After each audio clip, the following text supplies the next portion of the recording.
ભાટેના વિસ્તારમાં કારખાનામાં કારીગરો માટે રસોઈ બનાવતી વિધવાની 14 વર્ષીય પુત્રીને 21 વર્ષીય કારીગરે પ્રેમજાળમાં ફસાવી હતી.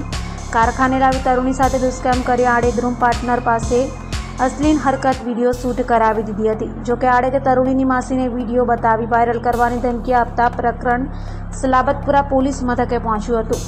પોલીસે બંને હવસખોરોની ધરપકડ કરી હતી.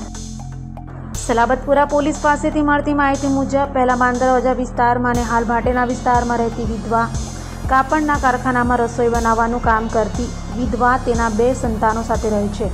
10 દિવસ પહેલાં તેની બહેન આવી હતી અને તેણે જે કહ્યું હતું તે સાંભળી ધબકારો ચૂકી ગઈ હતી.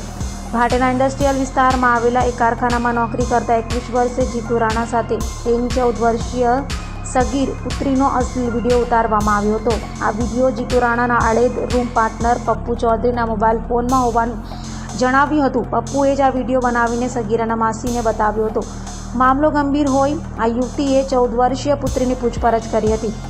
તરુણીએ જણાવ્યું હતું કે એકાદ વર્ષથી તેને જીતુ રાણાએ પ્રેમમાં ફસાવી હતી અને તેને રૂમમાં ઉપર લઈ જઈ બળાત્કાર કરતો હતો. પોતાની જાણ બહાર જીતુના કહેવાથી તેના રૂમ પાર્ટનરે અશ્લીલ વિડીયો મોબાઈલ ફોનમાં શૂટ કરી લીધો હતો. પપ્પુ ચૌધરીને આ વિડીયો ડિલીટ કરવા માટે કહેવામાં આવતા તેણે પોલીસ કેસ કરવામાં આવશે તો વાયરલ કરવાની ધમકી આપતા મામલો સલાબતપુરા પોલીસ મથકે પહોંચ્યો હતો. સલાબતપુરા પોલીસે આ બંને હવસખોરો વિરુદ્ધ બળાત્કાર અને પોક્સોની કલમ અંતર્ગત ગુનો નોંધી ધરપકડ કરી હતી. તે સાથે જ બંનેના મોબાઈલ ફોન પણ કબજે લેવાયા હતા. તેમણે આ વિડીયો કોઈને વાયરલ કર્યો છે કે કેમ તેની પણ ઇન્સ્પેક્ટર S.A. શાહે તપાસ હાથ ધરી છે.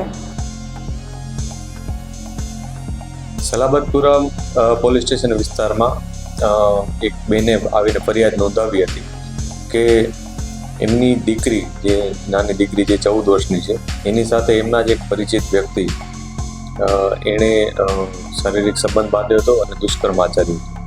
એ બાબતને ધ્યાને લઈ અને પોલીસે એ બેનની ફરિયાદ લીધી હતી. આ ફરિયાદમાં IPC 376ની કલમો તથા પોક્સો એક્ટ હેઠળની કલમો હેઠળ આ ગુનો દાખલ કરવામાં આવ્યો છે. પોલીસે આરોપીની ધરપકડના અત્યારે તજવીજ શરૂ કરી દીધેલ છે. આ આરોપીની સાથે અન્ય એક વ્યક્તિ એ પણ એમાં સામેલ છે. એ વ્યક્તિનો રોલ એ પ્રમાણે હતો કે એણે આ લોકોનું જ્યારે આ જે આરોપી દુષ્કર્મ આચરતો હતો તે વખતનો વિડીયો એને ઉતારી લીધો હતો અને આ વિડીયો ઉતાર્યા બાદ આરોપી એનો મિત્ર હોવાથી તેણે આ જે ફરિયાદી બેન છે એને ધમકી પણ આપી હતી કે એ જો કોઈ પોલીસમાં ફરિયાદ કરશે તો પોતે આ વિડીયો સોશિયલ મીડિયામાં વાયરલ કરી દેશે. આ પ્રકારની એક ધમકી આપી હતી. ત્યારબાદ જે બેન છે એમના પોતાના સંબંધીઓ સાથે ચર્ચા કરી અને જ્યારે તેમને પોલીસ સ્ટેશન આવ્યા ત્યારે પોલીસે પણ તેમને હિંમત આપી હતી અને તેમને વિશ્વાસ દેવડાવ્યો હતો કે અમે ચોક્કસ આ બાબતે કાયદેસર કાર્યવાહી કરીશું. જેથી આ બેને પોલીસ સ્ટેશન આવી અને પછી ફરિયાદ નોંધાવી.